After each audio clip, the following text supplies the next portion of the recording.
आज हमारा lecture number 10 है।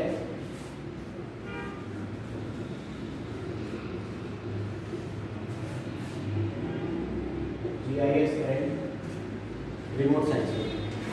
तो अभी तक हम जीआईएस के हवाले से पढ़ रहे हैं, जो जितने हमारे लेक्चर्स हुए हैं, और रिमोट सेंसिंग हम इंशाल्लाह आगे देखेंगे। तो जीआईएस में जियोग्राफिक इंफॉर्मेशन सिस्टम जो है, उसमें मैंने आपको कुछ एंगल सिस्टम कराया था, जिसमें बताया था कि अर्थ किस एंगल पे जो है वो ज़मीन से टेढ़ी होती है, और उसी की वजह से यही रीज़न है कि सीजन बनते हैं हमारे। We have 4 season on this earth because earth is a bit tilted. Earth जो है वो ज़मीन की तरफ थोड़ी सी टिल्ट है, 23.5 डिग्री, ये मैंने आपको बताया था। तो आज हम इसी को लेते हुए चलेंगे कि आप कभी अंदाज़ा लगाएं कि बाज़ औक़ात हमारे पास ऐसा होता है कि वी हैव अ सेम जो हमारा 12 आवर्स का जो पीरियड होता है, इट इज़ द सेम, लेकिन 12 घंटे की रात होती है। वी हैव 12 आवर्स डे, 12 घंटे का दिन, 12 घंटे की रात। तो ये इसी तरह आपको 12 घंटे का दिन, 12 घंटे की रात आपको 2 सीजन के अंदर मिलता है।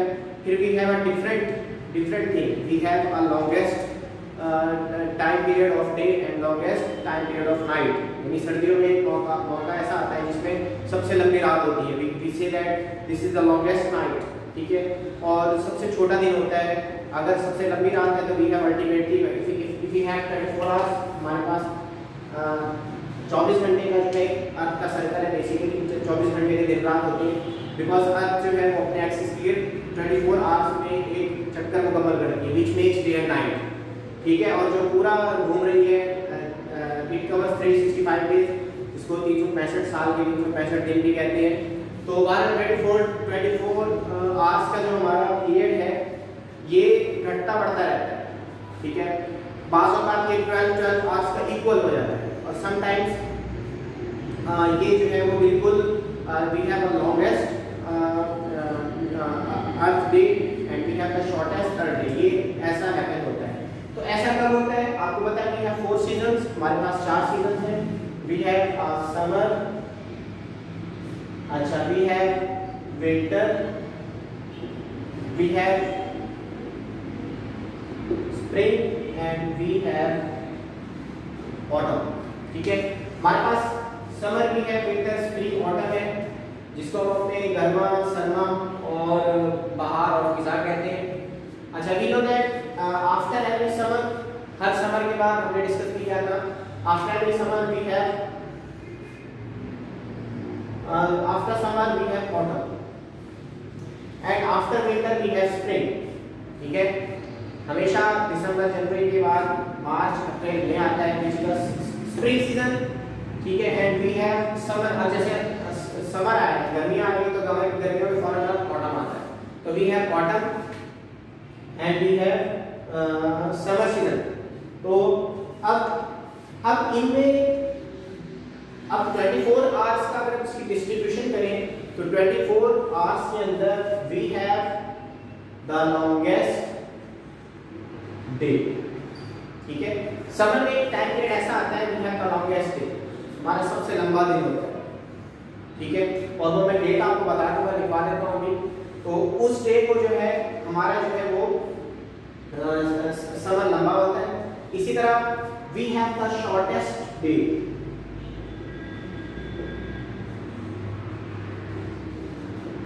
We have the shortest day, या अगर दूसरे अल्फाज में कहा जाए we have the longest day and shortest night, ठीक है। गर्मियों में सबसे लंबा दिन, जब आपका लंबा दिन आ गया, फर्स्ट किया 15 आवर्स का दिन, 15 घंटे का एक दिन, या 16 घंटे का एक दिन है, तो अल्टीमेटली 24 आवर्स में 16 घंटे का तो दिन हो गया। बाकी आपके पास कितना बचा? 8 घंटे की नाइट बची। We have 8 hours of night. तो longest day, shortest day, winter में सबसे शॉर्टेस्ट डे आता है, लेकिन उसी दौरान सबसे लंबी रात भी होती है, ठीक है, जिसको कहते हैं आज सबसे लंबी रात होगी। तो we have shortest day and we have the longest day. अच्छा, कुछ डेट्स ऐसी आती हैं जिसमें 12-12 घंटे बराबर हो चुके होते हैं, और वो ऐसा हैपन होता है स्प्रिंग और ऑटम सीजन के अंदर। We have the equal day, equal night and we have the equal day, equal night. और ऐसी कंडीशंस आती हैं स्प्रिंग एंड ऑटम के अंदर, मौसम फिजा और मौसम बहार के अंदर। हमने इसको कभी नोट नहीं किया होगा, but it happens and it occurs due to earth movement around the sun, ठीक ठीक है, जो अर्थ की मूवमेंट है अपने एक्सिस के गिर्द, उस मूवमेंट की वजह से इट हैपेंस, ये होता है। अच्छा, अब इफ आई से समर लॉन्गेस्ट डे, ठीक है, समर में, समर हमारे पास नॉर्मली जो मंथ्स होते हैं वो जून, जुलाई, अगस्त के होते हैं। सो जून में, अच्छा, इन सब डेट्स के अंदर ये जो मैंने आपको बताया कि longest date and shortest day या दोनों चीजें आ जाए, तो इसको हम कहते हैं सोलेस्टिस, इक्विनॉक्स। शायद आपने पढ़ा हो, हम अपने जो छोटे बच्चे होते हैं उनके बुक्स के अंदर भी सोलेस्टिस और इक्विनॉक्स दिया होता है, लेकिन यहाँ हम क्योंकि जीआईएस के हवाले से पढ़ रहे हैं तो इसकी अर्थ की टिल्टिंग और अर्थ एंगल कैसे कैलकुलेट करते हैं, असल हमारा टॉपिक वो होगा। फिलहाल मैं आपको इसकी छोटी सी डिस्क्रिप्शन बता दूं कि सोलेस्टिस एंड इक्विनॉक्स, इक्विनॉक्स नाम से जाहिर है, इक्विनॉक्स निकला है इक्वल से, और equal means we have equal day and night.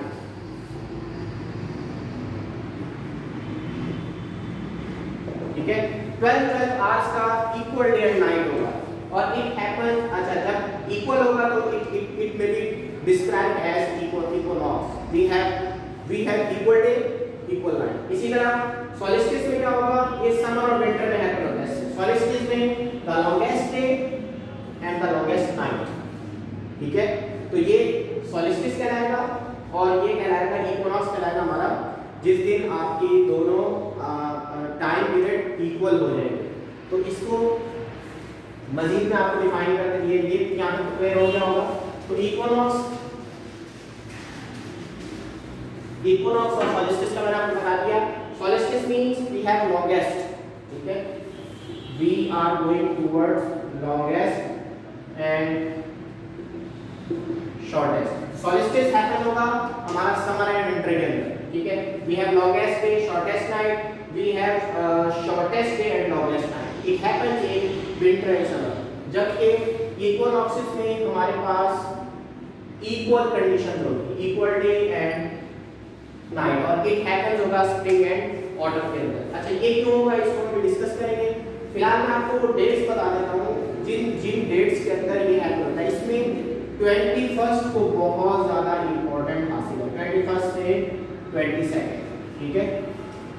21, 22, जो 21 और 22, खासतौर पर 22 जो है, ये वो डेज है जिसमें अर्थ समटाइम्स, ये 22 इज वेरी इंपॉर्टेंट, यानी इसमें या तो शॉर्टेस्ट डे मिलेगा आपको, या आपको स्मॉलेस्ट डे मिलेगा, या आपको इक्वल डे एंड नाइट मिलेगी, but it happens in these dates, ठीक है, ऑन दीस डेट्स, इन्हीं डेट्स पे आपको सारे, इन्हीं फिगर्स पे आपको ये सारी चीजें मिल रही होंगी। इफ आई से, जैसे अभी है समर सीजन चल रहा है, अगर 22 जून की बात करूं तो ये समर है, और 22nd या 21 जून, अब इसको 21 जून भी कह सकते हैं, 22 जून भी कह सकते हैं, तो ये this is the longest day, ठीक है, सबसे लंबा दिन होगा 22 जून। जैसे अभी जून चल रहा है तो इसकी जो 22 तारीख होगी या 21 तारीख होगी, this is the longest day, और उसके बाद जो है दिन घटना शुरू होते हैं, यानी टाइम घटना शुरू होता है। अभी हम हमारा टाइम बढ़ रहा है, ठीक है। इसी तरह इफ आई से इसी 21 या 22 इसकी बात करें, इसके बाद हमारा ऑटम आएगा। अगर मैं इसकी सितंबर की बात करूं तो 22 सितंबर को याद रखिएगा, we have equal day and night, ठीक है, इसको मैं इक्वल कर देता हूं, इक्वल डे, नाइट और डे इक्वल हो जाएंगे, और ये कब होगा 22 सितंबर को, तो ये इक्विनॉक्स हो जाएगा, और ये हमारा सोलिस्टिस है। इसके बाद जैसे ही विंटर आएगा तो विंटर के अंदर जो हमारा दिसंबर है, दिसंबर, ठीक है, दिसंबर में अगेन 21 दिसंबर या 22 दिसंबर, it is the shortest day, या कहते हैं सबसे स्मॉल डे है, लेकिन सबसे लॉन्गेस्ट नाइट होती है, तो this is called, we have longest night या शॉर्टेस्ट। और इसी तरह जब हम आते हैं स्प्रिंग के अंदर, तो मार्च की डेट इंपॉर्टेंट है, 21 या 22 मार्च जो है, that is our equal, again day is equal to night. तो ये हमारा सोलिस्टिस एंड इक्विनॉक्स हो गए, ये दोनों इक्विनॉक्स हो गए। जो कि ऑटम और हमारा स्प्रिंग है, और इसी तरह समर एंड विंटर जो है दीज आर द सॉलिस्टिस। तो ये दो हमारे पास ये टर्म्स आ गए, सॉलिस्टिस एंड इक्विनॉक्स। ये क्यों हैपन होता है और जीआईएस में इसकी क्या इंपॉर्टेंस है?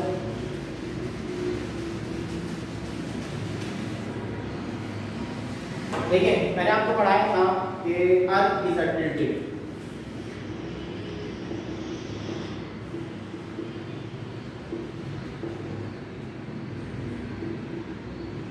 और इसकी टिल्टनेस है 23.5 डिग्रीज।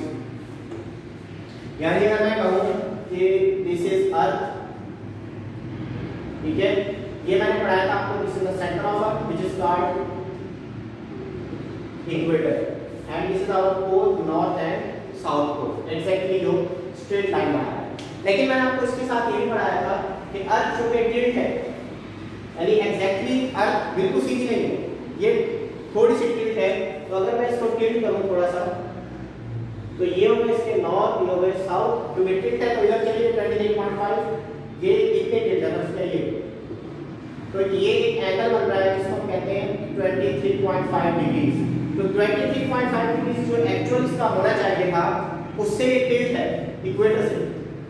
तो अब जब ये टिल्ट होगी तो इसका जो एक्चुअल नॉर्थ और साउथ है वो तब्दील हो जाएगा। तो एक इमेजिनरी, असल नॉर्थ एंड साउथ ये है, लेकिन एक इमेजिनरी नॉर्थ एंड साउथ बनेगा इसका, और इस इमेजिनरी पोल्स को कहेंगे सेलेस्टियल पोल, यानी वो pole which may be described as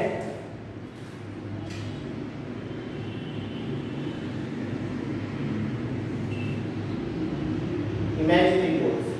तो let's celestial pole, if I say actual ये होना चाहिए था, sorry actual ये होना चाहिए था, जो कि टिल्ट हुई है, actual हमारे पास ये है नॉर्थ एंड साउथ, लेकिन क्योंकि अर्थ टिल्ट है, एक्चुअल पोल ये है, तो ये जो इमेजिनरी पोल है जो एग्जैक्टली अर्थ के बिल्कुल ऑपोजिट है, ठीक है, अर्थ के बिल्कुल ऑपोजिट है, जो अर्थ की रेडिएशन, सॉरी सन के बिल्कुल ऑपोजिट है, यानी सूरज की शुआएं अगर यूं पड़ रही हैं तो ये इसके ऊपर परपेंडिकुलर बना रहा है, ठीक है।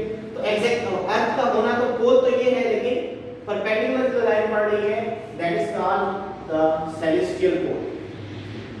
और ये सेलेस्टियल पोल इसी पोलर के हिसाब से ये सेलेस्टियल पोल है, and this is the actual north pole, this is actual north pole, and this is,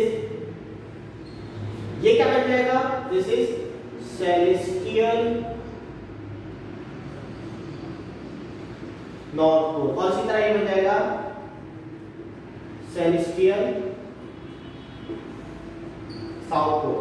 और अगर मैं बात करूं इक्वेटर की, ये मैं साफ कर रहा हूं,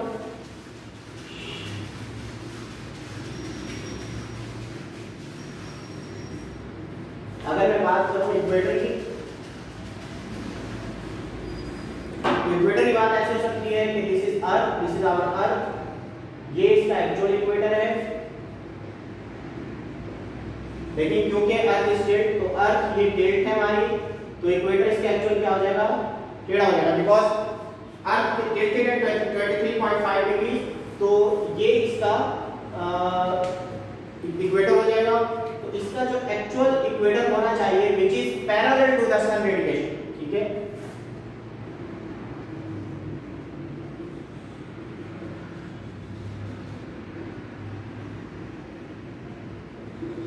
जो कि बिल्कुल सन के बिल्कुल पैरेलल होगा, that is called celestial. So we have celestial pole, sorry, celestial equator.